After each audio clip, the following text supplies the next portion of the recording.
When somebody is going for a thumb block, so if they have a thumb block on you, we always want to snap those off. So it's not much of a tie, but if they ever have a thumb block on you, their thumb is in your shoulder, or maybe they're in your bicep like this, we need to snap those off, okay? Sorry about the mic, all right? We need to snap this thing off. So I normally like thumb blocking myself, so make sure the arm is straight because we can't snap unless it's straight. And then I'm just going to slide and chop it off. Now, say I have an inside tie and they have a thumb block, okay? We're here.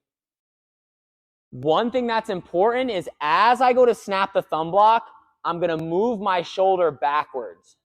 So he has a thumb block. As I go to snap, I'm also going to move my shoulder back to make it slide off easier. So my hand curves in for my snap.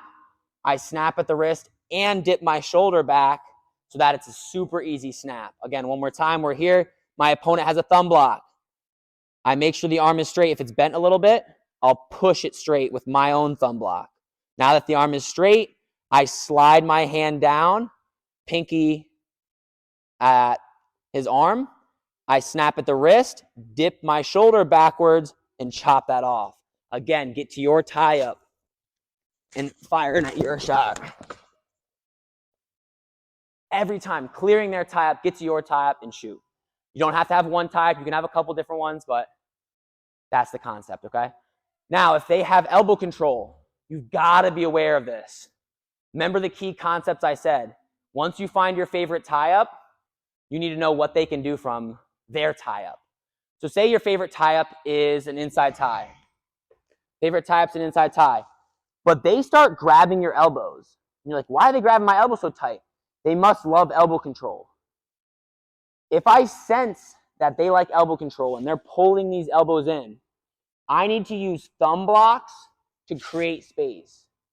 I don't care if I like an inside tie. I don't even care. If I feel them pulling in with this elbow, I'm not wrestling here. All right, I don't have the control I want, and I don't know what he can do I don't know what move he's going to hit.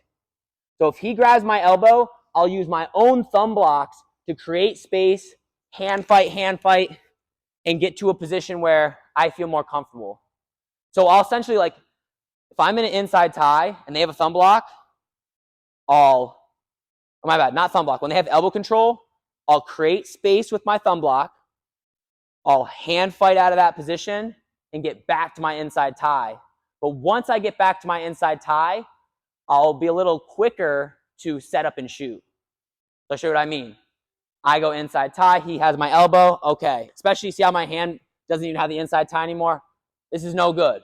Thumb block, create space, deal with this position. Now I can fake set up, right? Fake, push, pull, and shoot. Now, we finished all that. Now we're going to go to getting to your tie-up. So I'm not going to talk about all of them because a lot of them are super simple. All right, like how do you get to a wrist? You grab the wrist. How do you get to an elbow? You grab their elbow or tricep, right? So some of this stuff is super, super simple.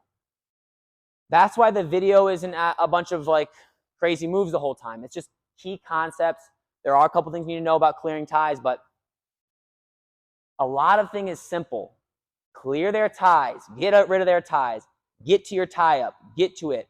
Drill it over and over and over. Know what they can do from your tie-up. If you like underhook, okay, he can hit a fireman's. I got to be aware of that. I like inside tie. Oh, they have elbow control. I know they can duck. All right, either side. I like Russian. If you like 2-on-1s, what can they do from here? They can clear this hand and get an underhook. They can do the weird 360 move and shoot. I got to be aware of those things. They can, I don't even know, get a Russian on me. They can maybe try to snap you underneath. All right, there's some things they might try and do. So you need to know what your opponent can do so you're really aware of it while you're wrestling in your favorite tie-up.